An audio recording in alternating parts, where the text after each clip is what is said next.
This is Ah, something, yeah, from the transmitter. this is Ben Dichter. Yeah, yeah. Yeah, yeah. And it's called Should Neuroscientists Vibe Code, which is, if you're familiar with vibe coding, it's basically where you go and you lean on a large language model to generate code and then kind of put it together and try to get it to work, which is kind of like, how we do things in, with Stack Overflow, just kind of putting together code. And a lot of times that's considered bad practice. And of course, using a large language model is sort of similar, just generating code for it, to sort of, as long as you pose the problem well, you theoretically should be able to get code that works pretty well, and then putting it together. So it's not let's just say it's not at the pinnacle of software engineering good practice, but it's, if it's effective and useful, especially for neuroscientists who don't spend enough time on software development in the first place, that might be something that's acceptable. And we've talked about how neuroscientists can use software engineering to improve some of the software projects that are used in neuroscience. So, like, they're research software engineers who can improve a lot of the academic software, because a lot of the academic software isn't very, um, doesn't have a very good robustness to it. In any case, that's kind of the frame here of what this is. And of course, thinking about vibe coding more generally, um, it's I talk about this in a class that I teach, and one thing that people point out is that you don't really learn anything from vibe coding. In other words, if I vibe code and I query a large language model for code, or if I just kind of get code from other places and stick it together in a in a program that does something, um, I've not only created a piece of software that isn't really maintainable in the long term, or it's probably not maintainable, but it's also, I never learn like how I never learn how to program.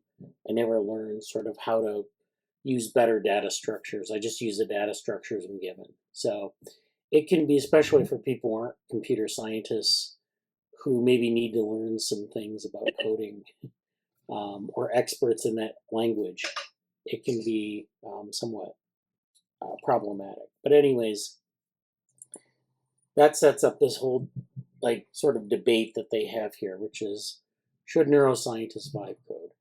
And so um, researchers are developing software entirely through natural language conversations with advanced large language models. The trend is transforming how research gets done, but it also presents new challenges for evaluating the outcomes. That's the point they're trying to make. So, this other quote here: every line of code in a research project, whether written by humans or AI, must be attributable to a specific person who can defend its logic. This is what I was talking about with respect to education and, in auditability of the code. That, like, if I put together something through vibe coding, I don't necessarily know how it works, and I can't really say, oh yeah, I know why this isn't working, or if someone says this is not processing the data correctly, and this happens a lot in academic labs where you try to do an analysis and you have something doesn't, it might work for a couple of data points or data sets, but then when you try to apply it again, it doesn't work because it hits some exception in the data file or something, and then you spend a lot of time trying to find a solution to it. So this is a problem. You want to be able to defend the logic of the program. You want to be able to go through line by line and explain what's going on. You want to be able to validate the assumptions made by the program it's generated. So, in a lot of statistical tests, for example, we have assumptions about the data that go into it. If you query um, a large language model, or even go on to Stack Overflow and ask, generate this code to do this thing, it doesn't necessarily care about the assumptions of, say, fMRI or EEG and what those data, what's underlying those data points. Is it a time series? How are we binning things? All those things about measurements don't really hold. And then, of course, you have to explain this to reviewers. So if reviewers point out that your code is not doing what it's supposed to do, then you have to be able to respond to that. So, so there's been this debate about using AI to write essays, but of course, we're also applying it to research, and there's this whole other set of sort of standards that we need to develop. So, like journals like Nature have developed guidelines for using AI to write research papers, but not necessarily for working with data or generating research code. And so that's kind of a problem that we have to kind of solve as a research community. Vibe coding is a rather new thing. It was coined by OpenAI co-founder Andre Karpathy, and it's just basically interacting with a large language model and trying to generate code and then use it in, I guess, high stakes situations, because you're you're doing the same thing you're doing with software development. You're just kind of like cutting out the part where you actually do the analysis and thinking. I guess you do thinking in the queries that you how you query the language model, but you don't have to think about like the data structures that you're using and the pros and cons of that and all of that. So it does offer opportunities for people who aren't like professional software developers, and so that's the advantage of using it. And so this person says. The implications became clear through my own work. I collaborate with a small team to build AI interfaces for the Dandy and Open Neuro archives, extending standard agent tools to search data repositories and directly access open datasets. Our results surprised us. The system could reproduce key findings, such as orientation tuning in the visual cortex, directional selectivity in motor cortex, and place field properties in the hippocampus, at the level of a competent first-year neuroscience graduate student. Whether it can discover genuinely new phenomena remains uncertain, but its ability to rapidly validate established results is already transformative. So this is, kind of a sort of a victory for this method, but also, there are, of course, some challenges.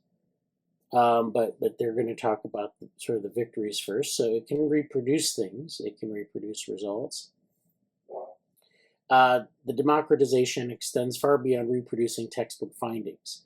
Spike sorting, which traditionally required deep experience in signal processing, can now be accomplished by any researcher who can describe their experimental setup. Building biologically realistic neural network models, once the domain of specialist programmers, might soon be accessible to anyone who can articulate their theoretical framework. So as long as you can articulate this in natural language, or you can query a AI model in some way, then this becomes possible. It opens up doors instead of creating barriers. The technical barriers that have limited many neuroscientists to descriptive statistics are dissolving. But this newfound power comes with serious risks that our field hasn't adequately addressed. So this is an interesting point. It kind of goes beyond vibe coding to kind of, using tools that allow you to do things like dynamical systems analysis or other types, just basically getting a hold of a lot of data sets. And of course, he works for, I guess, Dandy. So it's, you have that other added aspect of, does neuroscience change when you have access to a lot of data? Because there are all sorts of issues around data set, reconciling data sets and all this other stuff that is you don't really learn in a classroom. I mean, they do have some classes. And computational neuroscience isn't about this. It's about computational models of the brain. Are there classes where you can learn about using computation in research? And that's a problem because maybe not a lot of neuroscience students get that education. Usually, you're busy learning all sorts of things about the brain and things that maybe about like computational methods, and then other things that you need to know in biology and in psychology and in computer science. You're learning all these other things that are important for being a practicing neuroscientist. Is there room for a class like this, and do people get that exposure, given how central it's becoming?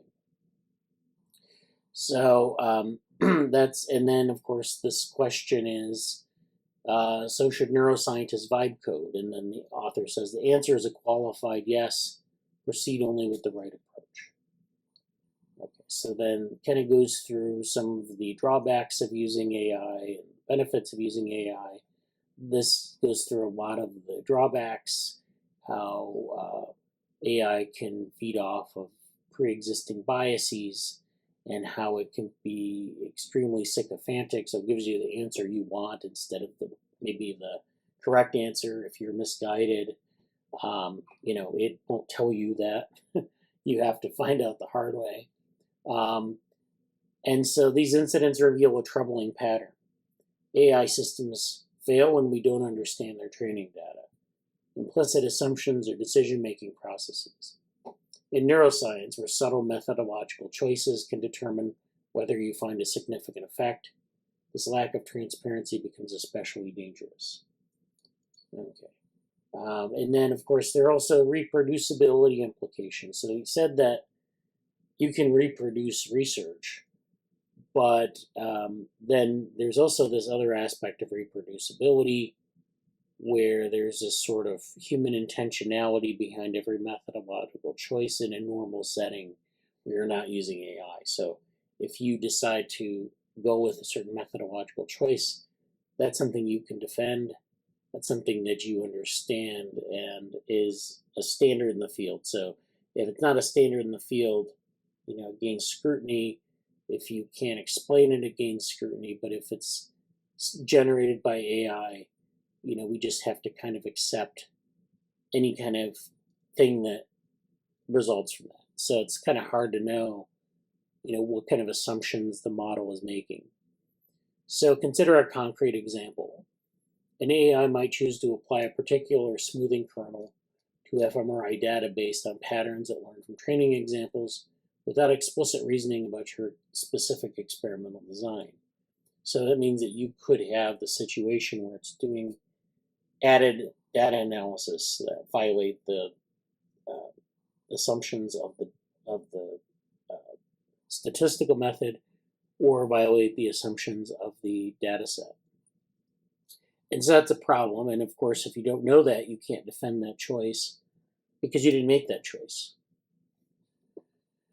The documentation challenges multiply when we consider prompt sensitivity. Research has shown that subtle variations in how you phrase requests to AI systems can dramatically alter outputs. Analyze this neural data for place cells or to identify place cell properties in this data set might yield different statistical approaches or parameter choices. Unless we maintain detailed logs of every interaction with AI systems, including failed attempts and refinements, we're left with analysis pipelines whose provenance is essentially unknowable. So this is, we build analysis pipelines for a reason, and it's going to be undermined in this way. So it seems like it's pretty, those are some pretty big qualifications, and depending on, how you build your pipeline. So, in other words, if you use something like this, you want to be able to know to see if you can figure out exactly how the code is generated. And what I mean by that is if it's doing things that are kind of not, you don't really understand what the logic is, being able to go back and analyze the code post hoc to make sure that it's something that you want, and then refining your queries. So, sometimes there's this temptation to, try to grab try to do this in the quickest way possible, grab the code and run with it. And in fact, what you probably need here is an iterative design process where you not only design your kind of code base, but also design the queries that you're using to get code to add to that code base, and then use that as your analysis. So it might take a lot more work than writing code by hand, or it might be a shortcut, but you need to have this added layer of scrutiny or auditing to it. So AI tools can be transformative, but they're required to the development of new forms of literacy. Statistical understanding becomes even more essential because AI can implement any test you request without determining whether it's appropriate. And so domain expertise matters more than ever because the quality of AI generated solutions depends heavily on input specification. The ability to read and critique code becomes essential for identifying subtle errors that could invalidate entire studies. And so this is where you get into the responsible adoption and the accountability, and people who embrace this transition thoughtfully will have tremendous advantages in tackling the field's biggest challenges.